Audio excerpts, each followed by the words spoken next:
Okay, welcome back, everyone. We thought we'll make it a bit brighter here as summer is coming back again. So, our next speaker up here is Philipp Thomann. He's Managing Director at D1. He has a PhD in mathematics from the University of Zurich, and his areas of expertise are machine learning, natural language processing, search, and distributed computation.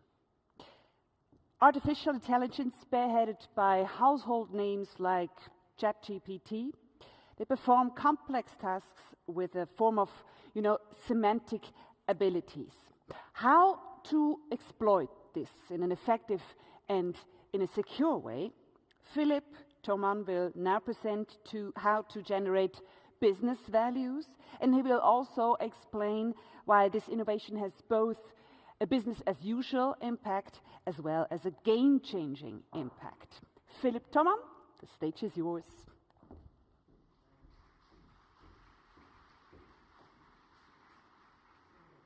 Hello everybody, thanks for the nice introduction. Actually, I just got promoted to director. Hans-Peter, I hope you heard that. So I'm going to be talking about this starter kit for generative AI. But first, maybe after the coffee break, to get you a little bit activated, who of you has used ChatGPT? Okay, everybody basically. Who has used it within the last 2 weeks? Everybody, almost. Okay. Who has used Open Assistant? No, yeah, a couple of people, but not that many yet. I think that will increase today. Who is using, for instance, image generation tools like DALL-E, Midjourney, Stable Diffusion? Yeah, many still.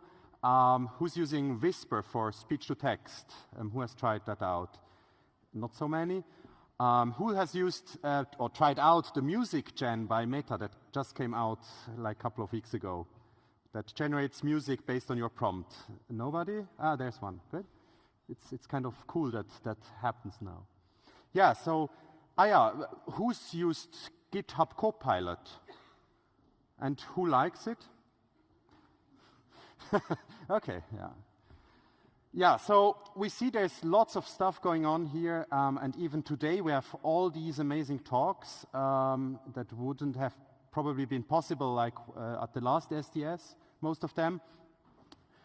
We just heard the talk by Yannick about this amazing milestone of having a crowdsourced chat data set plus the whole shebang around it to have the software to gather all that data and so on. Actually, right now there's a second talk about whether transformers did begin the Terminator era. Actually, I wanted to go to that, but they said I have to come here. So, later you have the talk about Dolly, and there will be lots of posters. And I don't even mention the whole workshop that was yesterday at the workshop part. So there's lots of stuff going on, and it's very interesting. Very fast moving all over the place. And I don't know whether you can relate to a feeling that I have. It's kind of illustrated by this picture. It feels like we have these robots that bring us, at least in our dreams, let us go to everywhere, and what we will be able to do with them. So kind of the sky is the limit. But on the other hand, we are still kind of working on our desks as we have been doing all along, and there's some impact on our daily work, but it's not yet happening that fast. And so this is a little bit the way that I think we can feel about this situation right now with this new world and this new frontier that's happening right now. So basically what it is, as you have heard already in the introduction, it's both business as usual as well as game-changing. So it's business as usual. You still need to cover all your bases. You need to have your data ready. You need to generate your values and everything. But on the other hand, there's lots of potential for game-changing new models and game-changing new applications of all of that.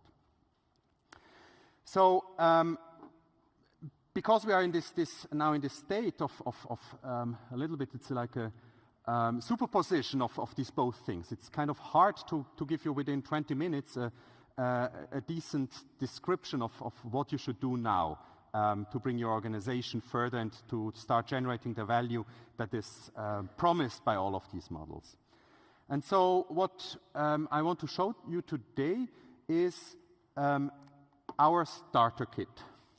So just to get you started in this new era with all the necessary parts so that you know what you can do and where you should maybe be careful and what could happen. And yeah, get you entertained. Maybe you might be a little bit intimidated by these models, so we should give you the opportunity to get to know them better, what they can do, what they cannot do, things like that. So yesterday I asked quickly on LinkedIn what people would put into this box. I mean, you can now think a little bit what you would like to find in this box. People didn't know that much, or they were too were at the celebration dinner, so they couldn't think about it. So, what would you like to find in that box? What kind of tools would you think would be nice there?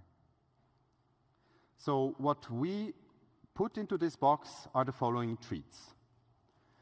So we have first a chocolate, so to get your palate cleansed. Then we have a magnifying glass in order to really look at these models and start understanding what they are doing. We also put there a map. Maybe that's the most important part in it. The map that shows you what's out there and where you should go. Where are interesting places, where are maybe more dangerous places.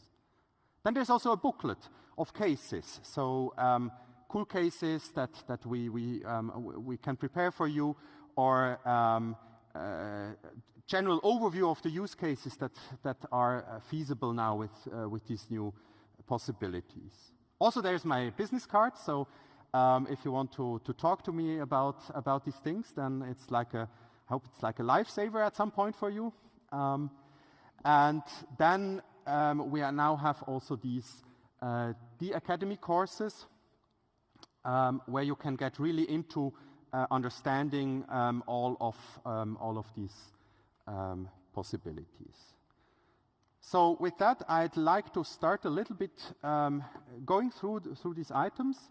I don't have too much time, obviously, so I'll need to see how far we get. First, the chocolate. So a palate cleanser, an amuse-bouche for you to a little bit get into the frame of mind what is now possible in this new era. So, for instance, I guess if you think about data and data science and these generative models, you probably think about large language models. So that's basically where you can start doing NLP on a completely new level with many things. But probably you don't know what to do about, for instance, image generation or music generation. Has that an impact on us in this setting? And actually, there's some ideas you can do. So, for instance, that's something that we have done. Let's say you are doing a topic clustering of your corpus. Let's say take the news groups. You use per topic for that, and you figure out some nice clusters. You do the TF-IDF to figure out which are the words that kind of characterize these clusters. That's already nice. You get a feeling for what that cluster is.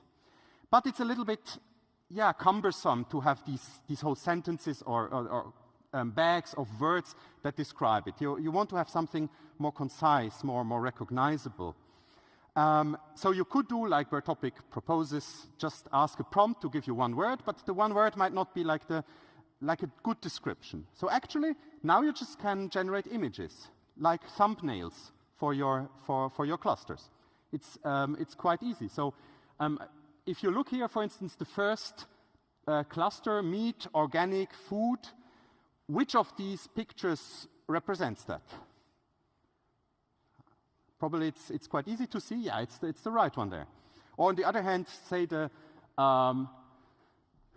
this picture here, what cluster does it represent? Yeah, you need to read now through the words, so it's a little bit harder. But yeah, I think it's quite clear that's EU, European, democratic, and so on. So you can think about all of these new technologies in completely new ways. And you should think about and make exercises about how you use these disruptive methodologies for maybe just some very simple cases, to have like mnemonic recognizable things. Now then there's the map. So this is one of the most important parts in this box. Basically, what you will find here is this landscape of AI. So you might be starting here around this bridge, so it's a safe place. And you can think about what's happening around here. So what can you do just right now? You can use all of these models right now that are out there, all of these services. And you need to think about that. How do you make your organization able to use those? So you need to think about governance. People should think before they click. So they should think about whether the data they enter into ChatGPT should there be. So would they talk about that to a random person they meet at the conference? Maybe not. Maybe then don't put it into such a public interface. You can start thinking about your first use cases that you do that. And we can discuss that with you and show what are these use cases that are possible. But then there's also the road ahead. And you see there where it goes a little bit over the hill, there might already be things appearing on that horizon. So we all heard the announcement by Microsoft and Google about putting Copilot in, for instance, in all of their Office suites. So that will happen at some point, probably. You need to think ahead. So how can you make yourself fit right now that they actually can, that you will be able to get the most out of it? So it's even more important that you have your data ready, because the better you have your data ready and the better governance of the data you have, the better way you will be able to attach those products in the future. But then you also can think about, maybe I need now at least a couple of GPUs to do the inference locally, if I'm doing stuff on-prem and I cannot put them into the cloud. Maybe I need a larger cluster so I can do fine-tuning. Maybe I need to even train my own large language model based on data that I have, so that it's still in my realm. Other things are, do I need now a vector database? So you know all that the vector database startups right now go through the roof with their valuations. So because everybody uses vector databases now in this context, or people think that they will be using that is for sure a very good possibility. I mean, we like vector databases a lot. Already 5 years ago, we gave a talk at SDS about using word embeddings and that for in the insurance business and doing basically the nearest neighbor search on that. So that's really cool. That's now happening on a much larger scale. So think about all of these things, and we will show you on this map what's there and what you should think about and what you can do now and all of that. So I think I have 5 minutes left, probably. So the next thing is this booklet. The booklet of use cases. So one thing is, what kind of use cases can there be, and which ones give you the most value right now? And so we think currently that the cost reduction use cases are the most prominent ones in this area. So you saw already that all of you use ChatGPT and some of you use GitHub Copilot. That increases your productivity and helps you a lot. So how do you enable that in much better terms? we see that there's still possibility in sales increasing and risk decreasing a little bit. The new business fee lines probably still are hard to figure out, even in this game-changing world. So you need to think about how much you can really go into that direction. But then in this booklet, there are also some showcases. So for instance, here, imagine you are a book company that produces recipe books for cooking, and you now want to add all those recipes that you own and you didn't like put out into the public into a question answering system. And actually, we just took chefkoch.de recipes, so they are kind of public. But you can use that, and you see, so that's basically this way right now you teach a model about your own data. And so that is the question, will that still be the main thing coming forth? Probably it is right now. Yeah, then there's the magnifying glass. So how do you look really into these models, into, say, these transformers? And here I don't have time to go into it, but actually it's kind of really interesting to actually look at such a transformer. So that's just the GPT-2 small, I think. And as we heard before in the talk here, in this very layer 7, there's the intelligence. You heard it by Yannick first. Yeah, so basically you see how we want to show you how these things actually work. Get this visual impression, so to understand how it looks if you put down all the clothes of it. In order to figure out or to understand, this is kind of an alien intelligence. Doesn't make too much sense if you look at it like this. But you understand it much better if you have a visual understanding of that, what happens there actually.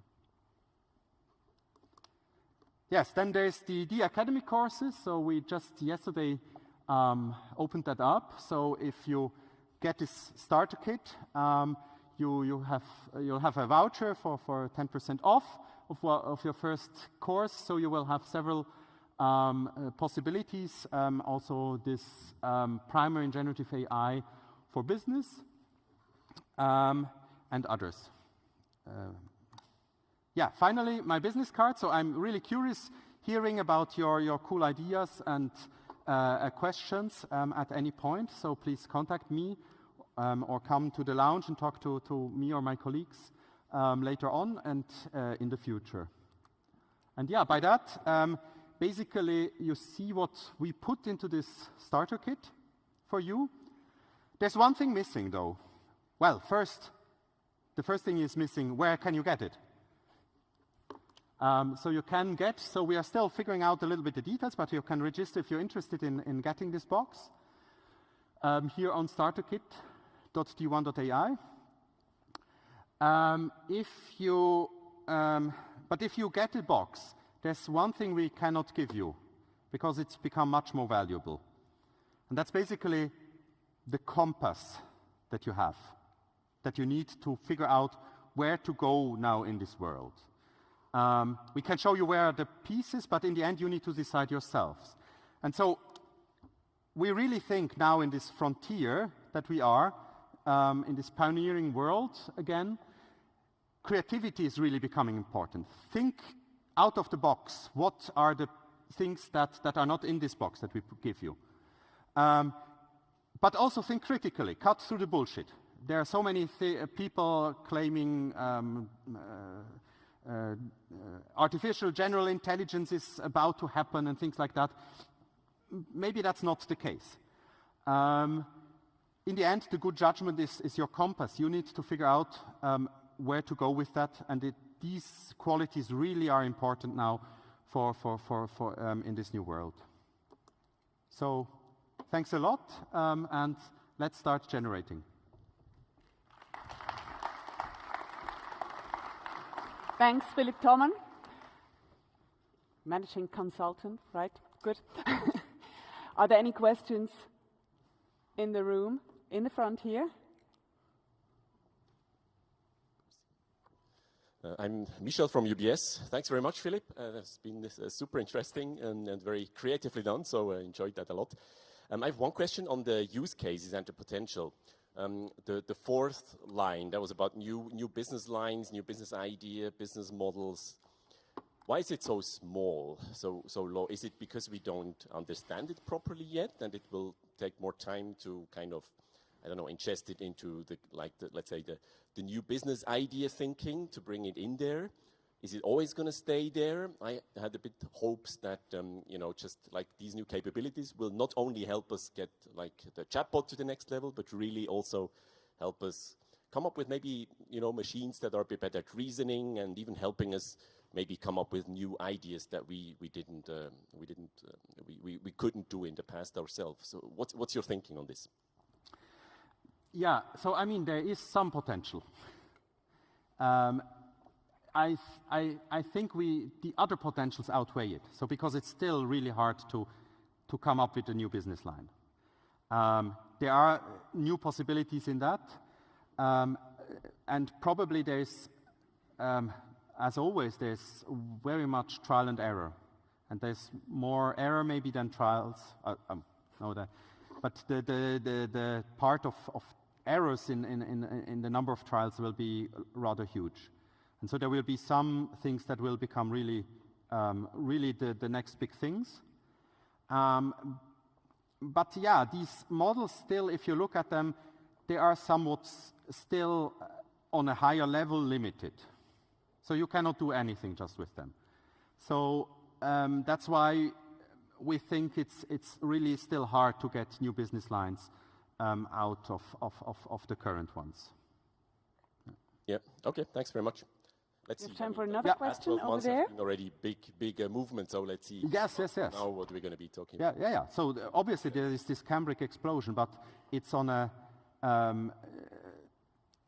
it's only in potential. I see it. So it doesn't really impact, and the impact, if you think a little bit about that, is still far away, kind of. Oh, yeah. Yeah. Thank you. There will be time during break time to discuss further things. Then we have one more question over there.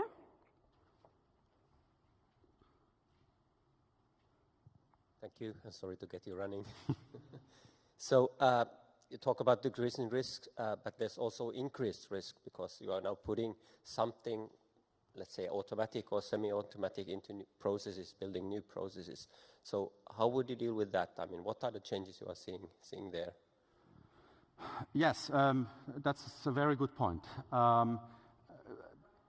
mean, that's the other talk right now by Microsoft about the responsible AI, which is a huge part of that.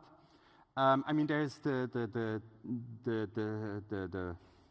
things that you have to do anyway, like be on top of your governance, educate your employees about what they can do with these models.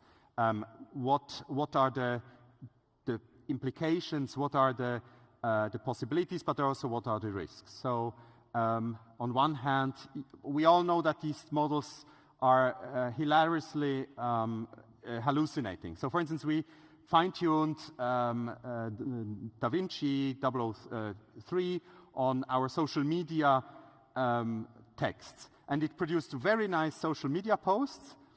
They were completely bullshit. So it even generated LinkedIn links because they look so funny, and they went obviously nowhere. So we all know that this happens, but we need to always keep it in mind. So there's lots of risk there. And then obviously the more dooming risks are the contamination of data. So whenever you use training data, I always say the level of security or privacy or secrecy a training set has, that transfers directly to the model. You shouldn't put a model that you trained on some data somewhere that it's more open. So maybe don't put it just like that into a Docker registry, because it might leak some of the information. So that's really important still, and it's even more important now with these models that we even less understand. Yeah, thanks. Thank you. Okay. We have to be on time. Next people already coming in. So if you need to change the room for your further program, do this now. And the program in here will go on in 10 minutes. Thank you very much, and thank you. This is a present for you. Thanks for being here. Thanks.